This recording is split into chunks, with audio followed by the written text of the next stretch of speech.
Assalamualaikum warahmatullahi wabarakatuh. Alhamdulillah wassalatu wassalamu ala Rasulillah. Segala puji dan puja kehadirat Allah Subhanahu wa taala, juga salawat dan taslim kepada Nabi besar Muhammad sallallahu alaihi wa ala alihi wa sahbihi wasallam. Kita akan melanjutkan bedah buku yang ditulis oleh Darul Wahyin, 10 penyebab lapangnya hati. Namun sebelumnya insyaAllah kita akan berdoa dulu kepada Allah Subhanahu wa ta'ala. Semoga saja seluruh amal-amal saleh yang pernah kita kerjakan, sunnah ataupun wajib, ikhlas ataupun kurang ikhlas, diterima oleh Allah Subhanahu wa ta'ala dengan pahala yang sempurna. Juga yang sedang kita kerjakan, yang akan kita kerjakan sampai menjelang ajal datang nanti. Serta kita juga memohon kepada Allah Subhanahu wa ta'ala semua dosa-dosa dan kesalahan yang pernah kita lakukan, besar ataupun kecil, sengaja tidak sengaja, dimaafkan oleh Allah Subhanahu wa ta'ala dan diganti dengan kemakmurannya menjadi pahala. Serta selalu saja kita memohon agar umur kita dipanjangkan di atas ketaatan, kesempurnaan iman, ilmu dan amal saleh. Serta juga kita doakan agar negeri kita menjadi negeri yang aman, tentram, damai, persatuan dan kesatuan, serta kemerdekaan kita selalu terjaga. Dan siapapun yang menginginkan keburukan bagi negeri kita, bagi Islam, bagi muslimin, maka Allah kembalikan tipu daya mereka kepada diri mereka sendiri. Dan semoga Allah memberikan petunjuk juga kepada para pemimpin untuk menjalankan tugas dan amanah dengan baik. Allah selalu pandu mereka, diberikan keimanan, kesehatan, juga kesempatan untuk selalu meraih pahala dari setiap kebutuhan masyarakat. Serta juga semoga Allah menjadikan masyarakat negeri kita selalu bergotong royong dengan pemerintah pada program-program yang tidak melanggar hukum Allah Subhanahu wa ta'ala, agar negeri kita menjadi negara yang maju, tentram, dan juga menjadi contoh bagi negeri-negeri yang lain. Serta kita selalu doakan saudara kita yang sedang tertindas dimanapun mereka berada, terutama di Palestina, kemudian juga di Syria, di Yaman, di Irak, di Myanmar, di mana saja di muka bumi ini. Semoga Allah ikhlaskan niat mereka, terima para syuhada mereka, mulakan Islam di tangan mereka dan tangan kita semua, dan semoga Allah ikut sertakan kita bersama mereka di pahala, baik dengan doa, dengan harta, juga dengan jiwa kita, dan semoga Allah dengan kemahamurahannya menyatukan kita semua di surga Firdausnya tanpa hisab, sebagaimana disatukan dalam majlis ilmu yang mulia ini. Allahumma amin. Teman-teman sekalian, sesuai dengan judul kita 10 penyebab lapangnya hati, kembali saya ingatkan bahwasanya ketenangan jiwa, ya, serta juga kesempurnaan dari kehidupan kita di muka bumi ini, dengan banyaknya ide brilian yang muncul, banyaknya kegiatan, kreativitas, ya, aktivitas yang positif, semua itu teman-teman disebabkan karena lapangnya hati seseorang.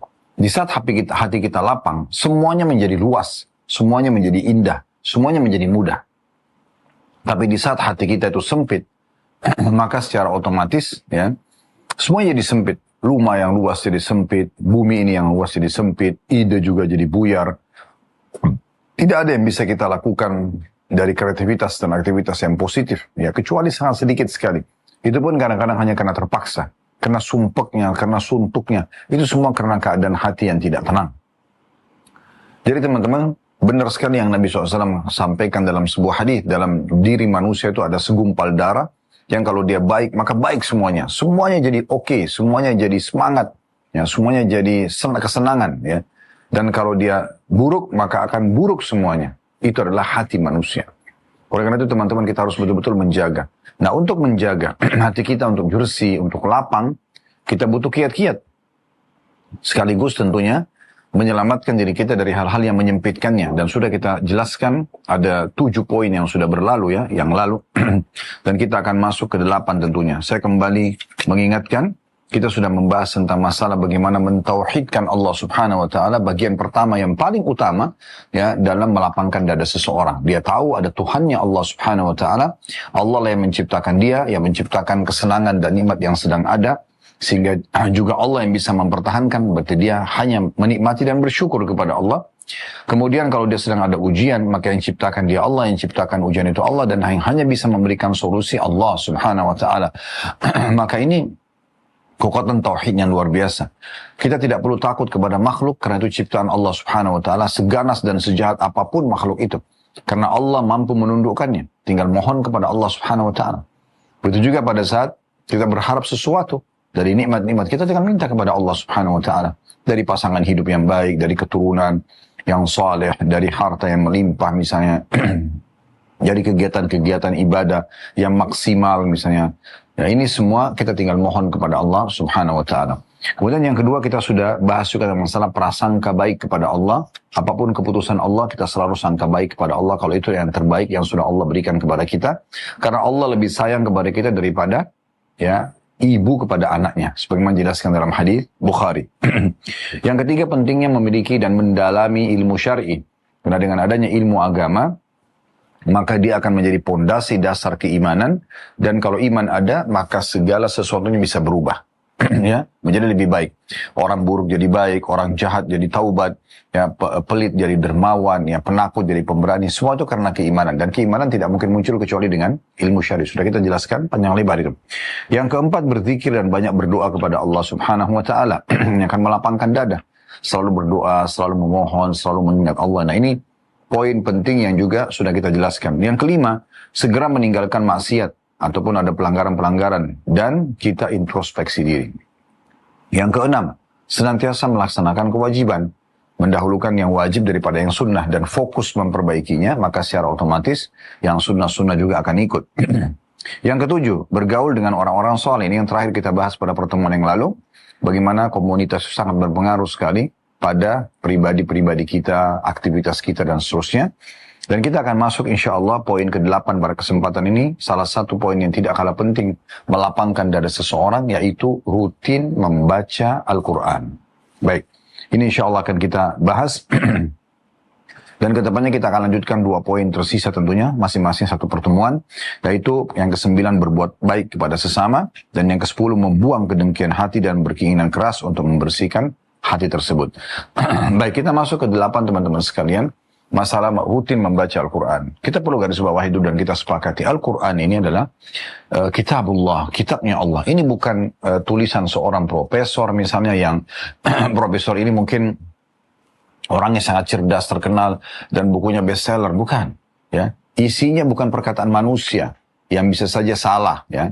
Bisa saja perlu diedit. Tapi ini kitabullah, kitabnya Allah. Dan juga dia berisikan kalamullah, perkataan Allah Subhanahu wa taala yang tidak dicipta, bukan makhluk ya, tapi dia adalah haknya Allah Subhanahu wa taala. Jadi isinya semuanya kebaikan, tidak butuh diedit, tidak akan pernah ada satu ayat pun yang tidak layak dikonsumsi atau dijadikan sebagai pegangan. Bahkan membaca setiap hurufnya akan dicatat pahala di sisi Allah Subhanahu wa taala. Bahkan bab zikir, di bab mengingat Allah, termasuk yang tertinggi adalah membaca Al-Quran. Karena membaca Al-Quran berarti kita sudah mengulang-ulangi kalamullah, perkataan Allah Subhanahu wa ta'ala. Nah, ini yang dimaksudkan teman-teman sekalian. Jadi, seseorang muslim kalau mau tahu diri dia, ya, itu akan selamat dari segala macam permasalahan yang sedang dia hadapi, dan kegelutan dalam hidup dia, ya, kerumitan, itu semua dan bagaimana bahagianya dia dilihat daripada sering atau tidaknya dia membaca Al-Quran. Itu tolak ukurnya. Karena kalau dia sering baca Al-Quran, maka secara otomatis akan menjadi penyebab lapangnya dada dia. Nah, ini poin yang kita sedang bahas insya Allah. Saya akan bacakan dulu apa yang ditulis oleh penulis, kemudian baru kita masuk kepada syarah atau penjelasan seperti biasa teman-teman sekalian. Bagi-bagi bukunya di halaman 37, poin ke-8 masalah penyebab lapangnya dada. Beliau membacakan atau mengatakan, penulis mengatakan, membaca Al-Quran dengan tadabbur atau dalam kurung merenungkan kandungannya dan penuh perhatian. Ini adalah salah satu sebab terbesar untuk menghilangkan kesedihan dan kesusahan. Sebab membaca Al-Quran itu mendatangkan ketentraman hati dan kelapangan dada. Allah Subhanahu wa ta'ala telah berfirman, alladzina amanu wa tatma'innu qulubum bidzikrillah ala bidzikrillah tatma'innul qulub, dalam surah Ar-Ra'd ayat 28. Artinya, orang-orang beriman dan hati mereka merasa tentram dengan mengingat Allah. Jadi dalam keadaan mereka nikmat sedang menimpa, tetap membaca Quran dan berzikir kepada Allah, mereka tenang dengan itu. Dan yakin nikmatnya dari Allah, maka mereka selalu bersyukur. Dan kalau sedang ada ujian, kitab mereka mendahulukan untuk mengingat Allah, dan dengan mengingat Allah, toh dia yang ciptakan, dia Allah yang ciptakan masalah itu Allah, ya, maka secara otomatis juga ini akan mendapatkan solusi dari Allah, kan hanya dari Allah saja solusinya, ya. Sembuhnya penyakit, terlunasinya utang, apalah hambatan-hambatan dalam hidup itu hanya Allah Subhanahu wa taala yang bisa memberikan kepada kita. Nah, seperti itulah ya. Maka dikatakan, yaitu orang-orang yang beriman dan hati mereka merasa tentram dengan mengingat Allah, ingatlah atau pelajarilah maknanya ya. Hanya dengan mengingat Allah lah hati akan tentram. Tidak ada solusi lain. Untuk hati kita tentram, merasa nyaman, maka itu adalah poinnya. Kita selalu berzikir kepada Allah dan mengingat Allah. Dan sudah saya bahasakan tadi, puncak zikir tertinggi justru membaca Al-Quran. Ibnu Katsir rahimahullah, seorang ulama tafsir, mengatakan, yakni senang dan bersandar kepada Allah Azza wa Jalla. Selalu saja kalau ada nikmat dia sandarkan kepada Allah dan dia selalu bersyukur sehingga nikmat itu bertambah. Kalau dia sedang ada masalah, maka dia pun hanya bersandar kepada Allah, introspeksi diri sebagaimana sudah kita jelaskan di salah satu poin beberapa waktu yang lalu ya. Kemudian dia beristighfar kalau ada dosanya, dia memohon ampunan agar Allah mengangkat hambatan-hambatan dari yang menghalangi dia menikmati nikmat atau sedang adanya ujian. Maka itu berarti dia tentram dan bersandar kepada Allah Azza wa Jalla. Kata beliau, yang dimaksud dengan orang-orang beriman dalam ayat tadi, Ar-Ra'd ayat 28, yang artinya orang-orang yang beriman dan hati mereka merasa tentram dengan mengingat Allah, terjemahannya atau tafsirnya adalah, yakni senang dan bersandar kepada Allah Azza wa Jalla. Tentram saat mengingatnya, ridho kepadanya sebagai penolongnya. Karenanya Allah subhanahu wa ta'ala berfirman dalam Ar-Ra'd ayat 28, ala bidzikrillahi tatma'innul qulub. Bukankah atau ingatlah, hanya dengan mengingat Allah lah, bergantung kepada Allah, manja kepada Allah, hati itu akan tentram. Jadi yang dibahas masalah tentram atau lapangnya hati tersebut, merasa tenang. Yakni ketentraman pasti terwujud karena berzikir atau mengingat dan bergantung kepada Allah subhanahu wa ta'ala. Karena itu kata penulis, hendaklah Anda, semoga Allah Azza wa Jalla memelihara Anda, berkeinginan keras untuk memperbanyak membaca Al-Quran di waktu malam dan siang. Mohonlah kepada Rabb Anda, semoga bacaan Al-Quran Anda menjadi sebab kelapangan dada Anda. Ya, sebab selagi hamba menuju Rabbnya dengan jujur, maka Allah Azza wa Jalla akan membukakan untuknya keberkahan yang besar. Ada sebuah hadis yang sahih tentunya,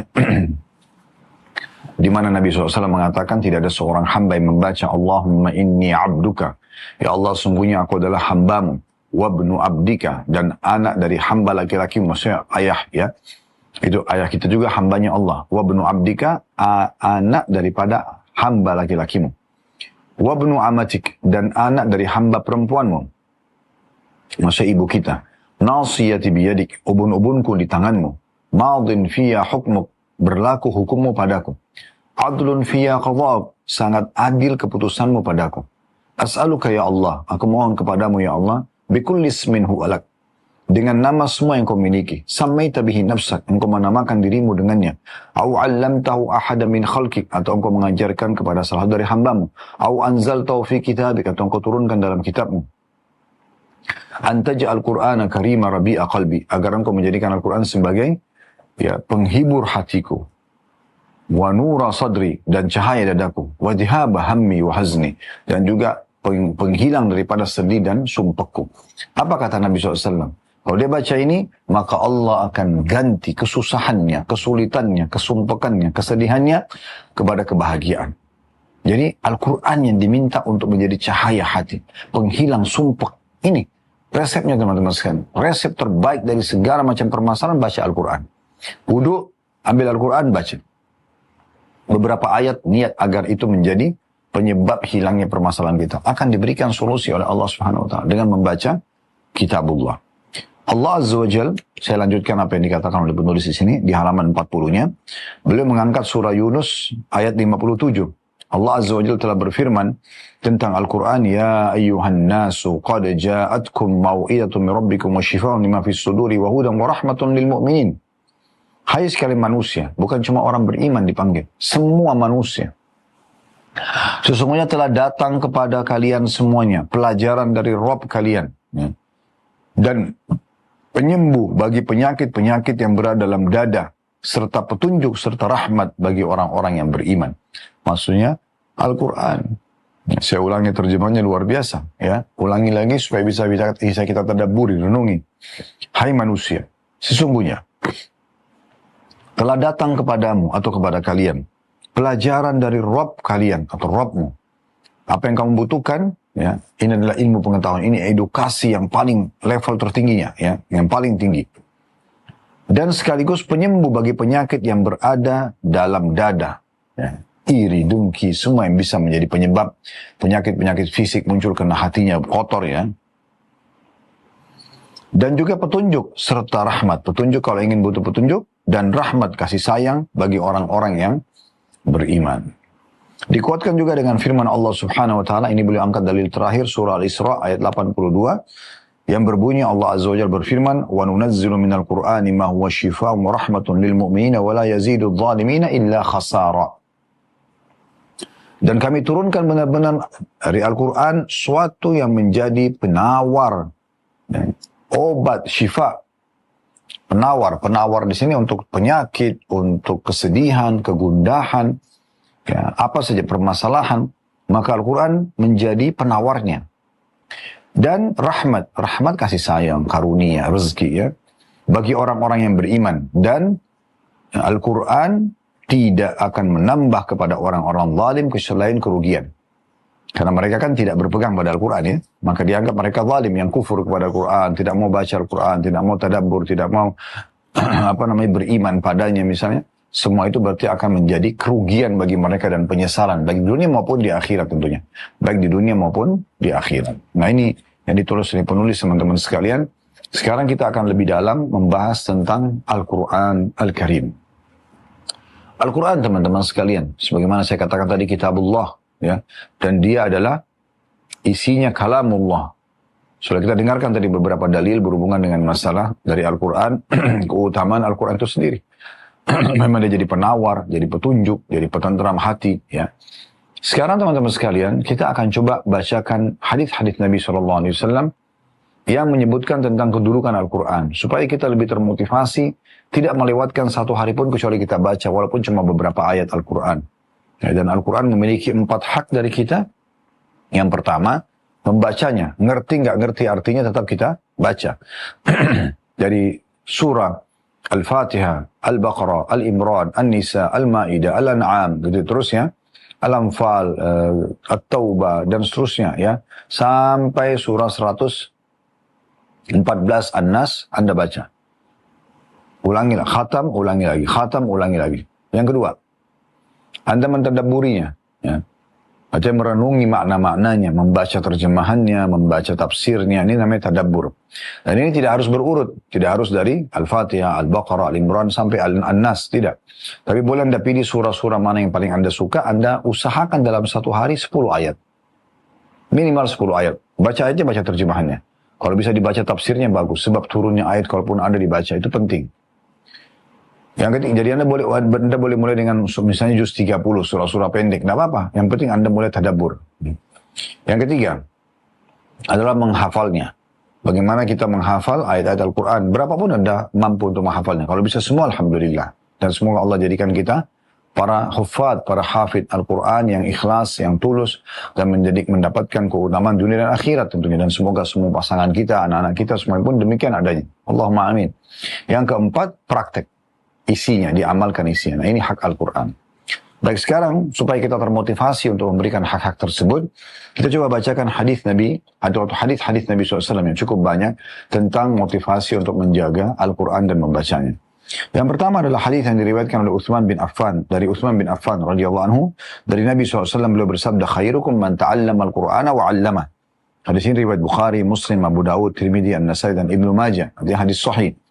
Kata Nabi SAW, sebaik-baik golongan di antara kalian, orang yang paling layak jadi suami, paling bagus predikatnya sebagai ayah, sebagai ibu, sebagai saudara, sebagai anak, sebagai ipar, sebagai kerabat, sebagai teman, tetangga, ya, siapa saja yang kita interaksi, atasan, bawahan, sebaik-baik di antara kalian adalah orang yang mempelajari Al-Quran.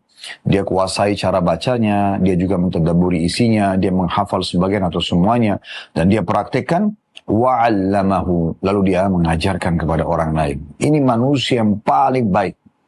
Jadi kalau Anda lihat ada orang meluangkan waktu untuk baca Al-Quran, apakah dalam sholat, sholat malamnya misalnya ya, ataupun dia baca di setiap ada kesempatan, dia ulang-ulangin misalnya ya.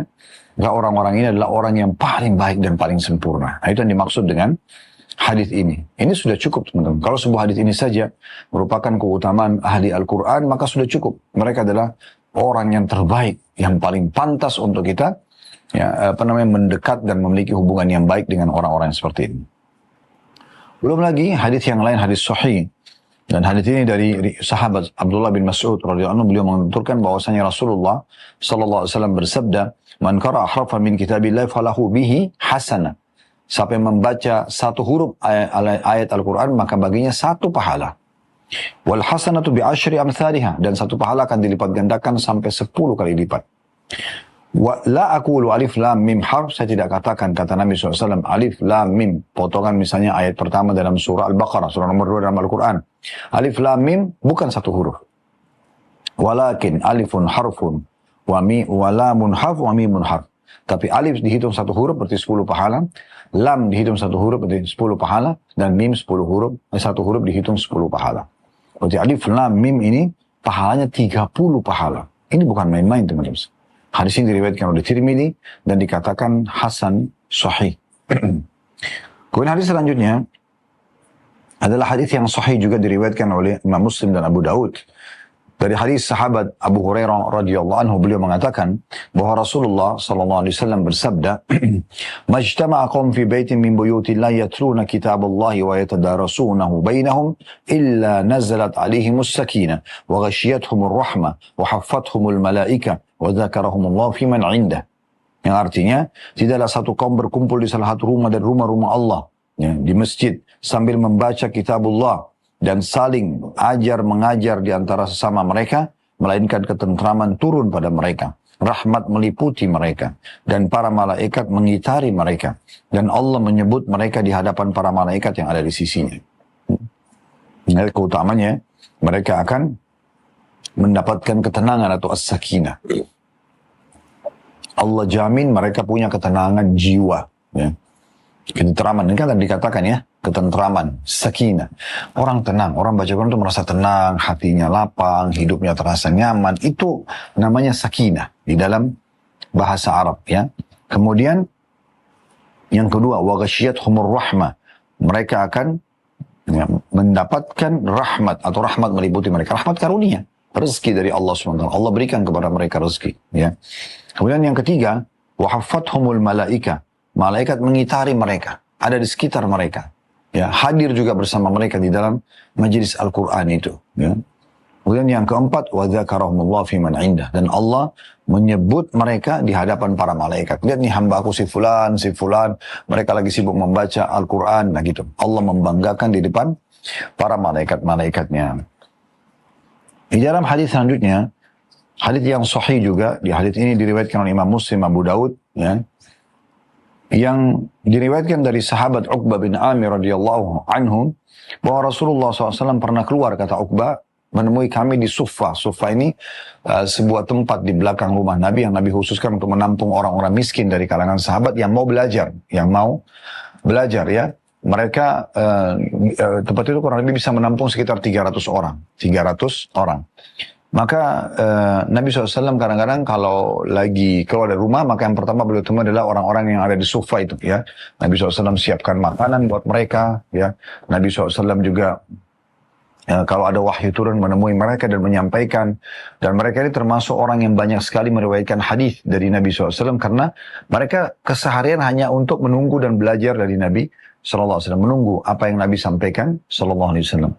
Maka satu waktu, kata Uqbah bin Amir, beliau termasuk orang yang ada di Sufa, Nabi SAW keluar dan menemui kami. Kemudian beliau mengatakan, ayyukum yuhibbu an yaghduwa kulla yawmin ila buthana au ila al-aqiq fayati minhu binaqataini qaumawaini fi ghairi ismin wala qati'ir rahim. Siapa di antara kalian yang mau pergi setiap hari, dia ke lembah Buthan dan lembah Aqiq. Nah, ini dua lembah yang ada di kota Madinah. Dan lembah itu tidak ada penghuninya di masa itu. Siapa di antara kalian yang mau ini? Kemudian dia pergi ke sana dan dia dapatkan 2 ekor unta yang berpunuk besar. Ini unta yang paling mahal gitu ya. tanpa ada dosa, bukan karena mencuri punya orang. Unta liar dia dapatkan begitu saja. 2 ekor unta besar tiap hari dia bisa dapatkan 2 ekor. Ini kalau dia jual di masa itu cukup menghidupi dia 1 bulan sebenarnya. Tapi dia bisa dapat tiap hari. Mau nggak tiap hari dapat 2 ekor unta tanpa curian, bukan dosa, dan bukan juga memutus silaturahim, bukan haknya kerabat yang diambil. Fakulna ya Rasulullah, kulluna nuhibbu dharik. Maka kami pun menjawab, ya Rasulullah, kami semua suka itu. Siapa yang tidak mau? Tiap hari dia kebutuhan dan akik, dia dapat 2 ekor unta berpunuk besar, kemudian ya itu jadi milik dia. Bukan hasil curian, bukan hasil memutus silaturahim atau mengambil haknya kerabat. Qala fala yaghdu ahadukum ila al-masjid faya'lamu atau faya'lama ya. Faya'lama aw yaqra ayatain min kitabillah azza wa jalla khairun lahu min naqatain wa thalathun khairun min thalath wa arba'un khairun lahu min arba'a wa min a'dadihinna min al-ibil. Maka kenapa seseorang dari kalian tidak keluar ke masjid, ke rumah Allah, kemudian dia coba belajar ataupun membaca 2 ayat dari kitabullah, 2 ayat. Misalnya, Alhamdulillahirrabbilalamin, Ar-Rahmanir-Rahim. 2 ayat. Ayat pertama, ayat kedua, sama ayat ketiga dari surah Al-Fatihah misalnya. Itu lebih baik daripada 2 ekor unta. Artinya akan lebih besar keutamaannya dan manfaatnya daripada kita mendapatkan 2 ekor unta yang merupakan harta luar biasa, ya bisa hidup 1 bulan gitu. Dan membaca 3 ayat lebih baik daripada 3 ekor unta. 4 ayat lebih baik daripada 4 ekor unta. Dan begitulah seterusnya, ya. Dari jumlah-jumlah unta. Jadi bisa saja lebih kita baca 10 ayat berarti lebih baik daripada 10 ekor unta dan seterusnya. Ya. Tidak ada batasannya gitu. Itu riwayat Imam Muslim. Riwayat Abu Daud ya, berbunyi qaumawaini zahrawaini bi ghairi ithmin billahi azza wa jalla wala qat'i rahim. Keduanya berpunduk besar lagi indah, sempurna, tidak ada cacatnya. Dengan tidak berdosa kepada Allah azza wa jalla, bukan curian dan tidak pula memutus silaturahim. Qalu, para sahabat mengatakan, kulluna ya Rasulullah, kami semua mau itu ya Rasulullah. Siapa yang tidak mau? Qala, fala an yaghduwa ahadukum kulla yawmin ila al-masjid fayata'allama ayatain min kitabillahi khairun lahu min naqatain wa in thalathun fa thalathun mithlu a'dadihinna. Maka kata Nabi SAW, sungguh kalau salah seorang dari kalian berangkat setiap hari ke masjid, lalu mempelajari 2 ayat dari kitabullah, itu lebih baik bagian daripada 2 ekor unta. Dan kalau 3 ayat, maka lebih baik daripada 3 ekor unta, ya, dan begitu seterusnya. Ya. Artinya kalau 4 lebih baik daripada 4 ayat lebih baik daripada 4 ekor unta, dan seterusnya. 10, 100, 1000. Hadis selanjutnya teman-teman sekalian, Nabi SAW menggambarkan tentang bagaimana wanginya, bagaimana indahnya, bagaimana kedudukan para pembaca Al-Quran.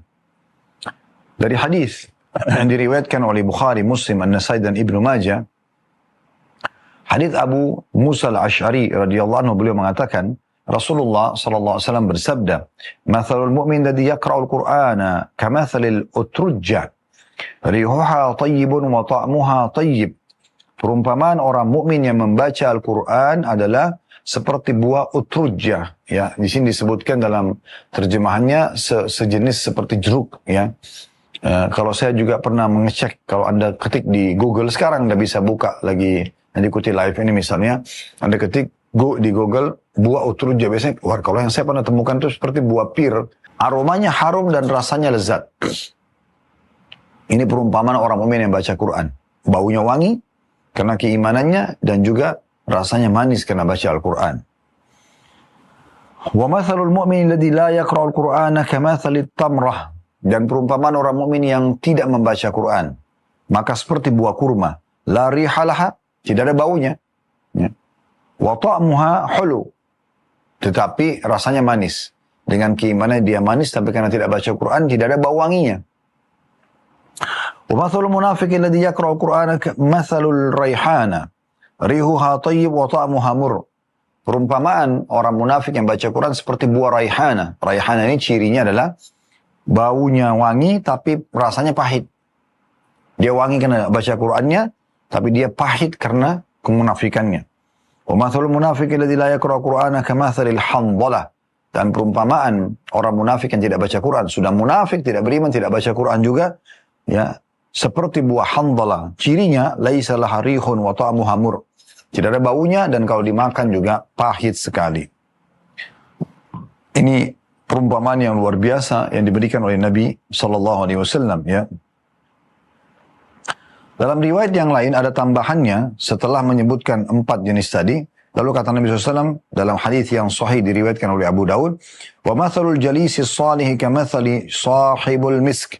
Dan perumpamaan orang baik yang ditemani duduk, ya, itu seperti penjual minyak wangi. In lam yusibka minhu syai', kalau kau tidak mendapatkan sesuatu darinya, asabaka min riha, kau akan mendapatkan bau wanginya minimal. Mathalul jalisi su'i kamathali sahibil kir. Dan perumpamaan orang-orang yang buruk, yang tidak beribadah, tidak baca Quran, jauh dari keimanan, seperti pandai besi.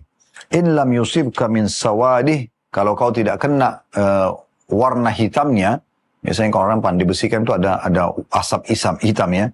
Asabaka min dukhani, maka engkau akan kena asapnya, ya. Seperti itu akan ada efek kepada kita kalau berteman sama orang-orang yang buruk. Kemudian dalam hadis yang lain lagi, hadis yang sahih, ya. Hadis ini diriwayatkan oleh Bukhari, Muslim, Abu Dawud, Tirmidzi, ya, An-Nasai, Ibnu Majah, semua meriwayatkan hadis ini.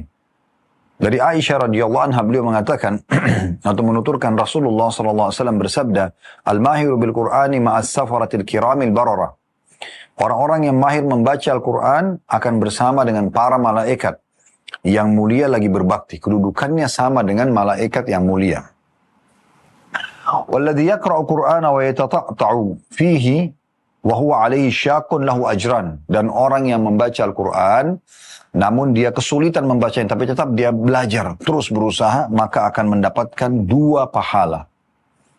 Jadi kalau tadi misalnya per ayatnya 10 pahala per hurufnya, ya, maksud saya per hurufnya, maka berarti dia bisa dapat 20. Dalam riwayat lain, walladhi yaqra'uhu wa huwa ishtaddu 'alaihi lahu ajran. Dan orang yang membaca Al-Quran sedangkan itu sangat sulit dia membaca, tapi dia terus berusaha sampai dia mahir, maka akan mendapatkan 2 buah pahala. Ini keutamaan yang luar biasa. Hadis yang lain, seorang sahabat mulia namanya Abi Dzar radhiyallahu anhu, beliau pernah mengatakan, "Ya Rasulullah, berwasiatlah untukku. Berikan aku nasihat supaya aku ini bisa bertambah keimananku, aku makin dekat dengan Allah, ya, makin terbuka rezekiku, makin segala macam baiklah, gitu, ya. Wasiatkan untukku." Maka Nabi SAW mengatakan, "Alaika bitaqwallah." Kau harus selalu bertakwa sama Allah, patuh dan tunduk kepada Allah dimanapun kau berada. Sedang dalam keadaan apapun selalu takut kepada Allah. Ya. Halal dinikmati, haram ditinggalkan. Fa innahu ra'sul amri kullih, karena dia itu adalah perkara segala sesuatunya. Semua ditentukan dari situ. Qultu ya Rasulullah zidni, maka aku berkata, ya Rasulullah tambahkan lagi buat aku. Ada lagi wasiat yang lain? Qala alaika bitilawatil Qur'an. Maka aku sarankan engkau selalu membaca Al-Quran. Fa innahu nurun laka fil ard wa dhukhrun laka fis sama. Karena dia akan menjadi cahaya pelita untukmu di dunia dan juga akan menjadi simpanan yang baik atau pahala yang melimpah untukmu pada hari kiamat nanti. Hadis ini diriwayatkan oleh Ibnu Hibban, dan dalam hadis ini cukup panjang tapi ini diambil saksi bahasannya.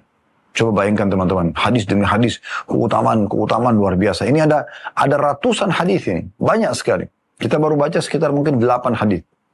Hadis selanjutnya, hadis ke-9 mungkin yang kita sudah bacakan, ya. Hadis diriwayatkan oleh Ibnu Hibban dalam sahihnya.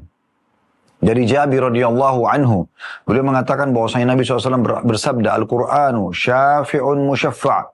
Ya, Al-Quran adalah pemberi syafaat yang diterima syafaatnya, pertolongannya.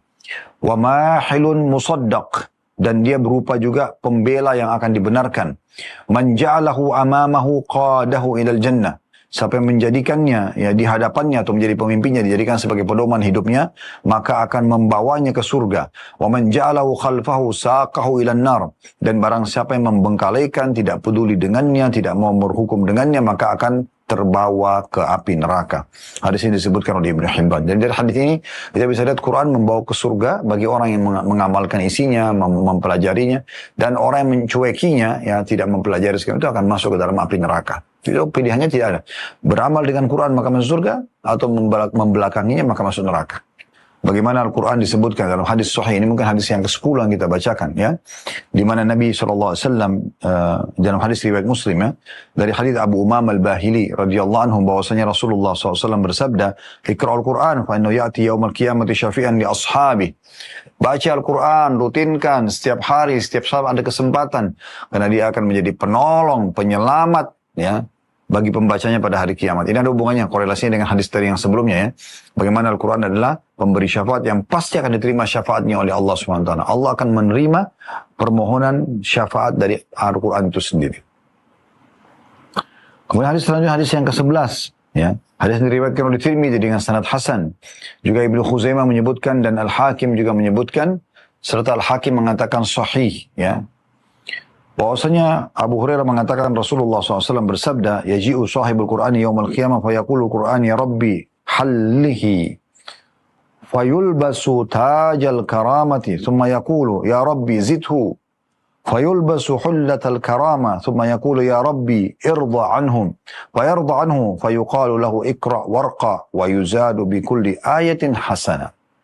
Artinya, akan datang orang yang suka membaca Al-Quran di hari kiamat. Semoga kita termasuk ini insyaAllah. Allahumma amin. Ya.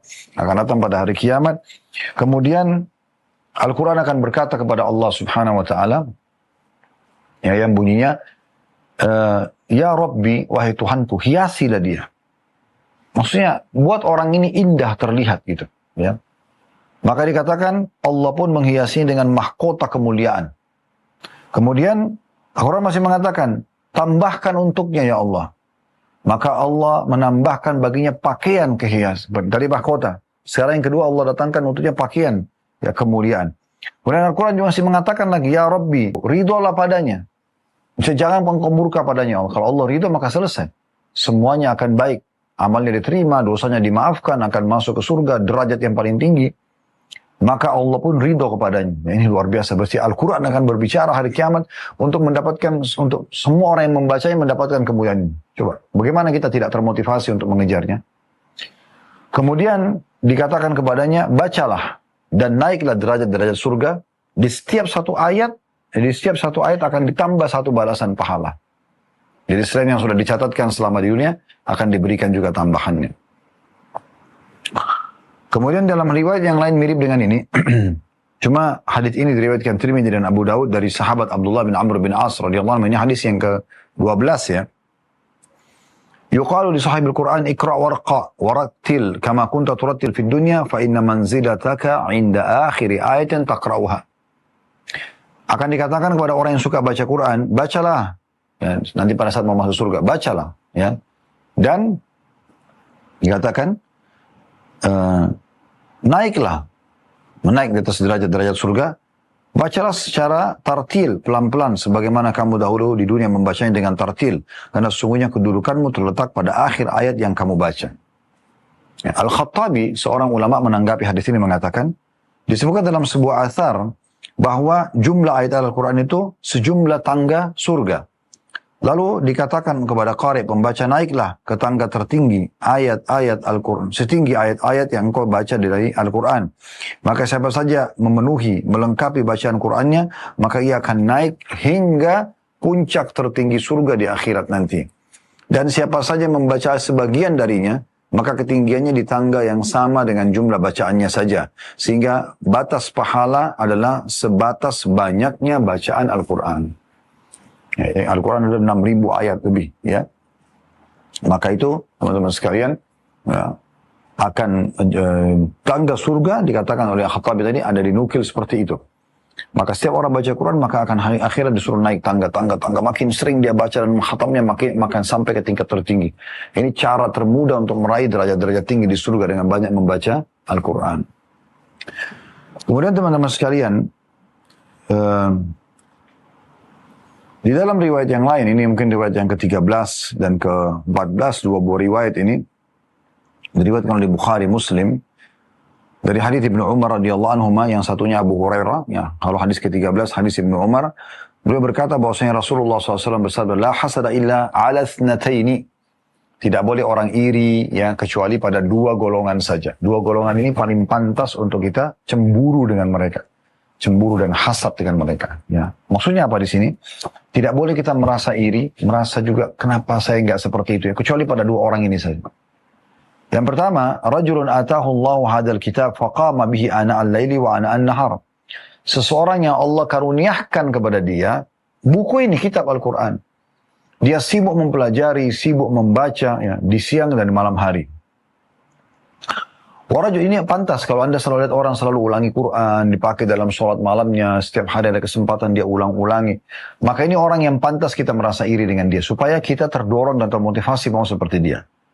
Yang kedua, warajul atahu Allahu malan, fayatasaddaqa bihi ana al-laili wa ana an-nahar. Orang yang Allah karunia untuknya uang, kemudian dia ya menghabiskan dan menyedekahkan di malam dan di siang hari. Nah itu dia. Ya.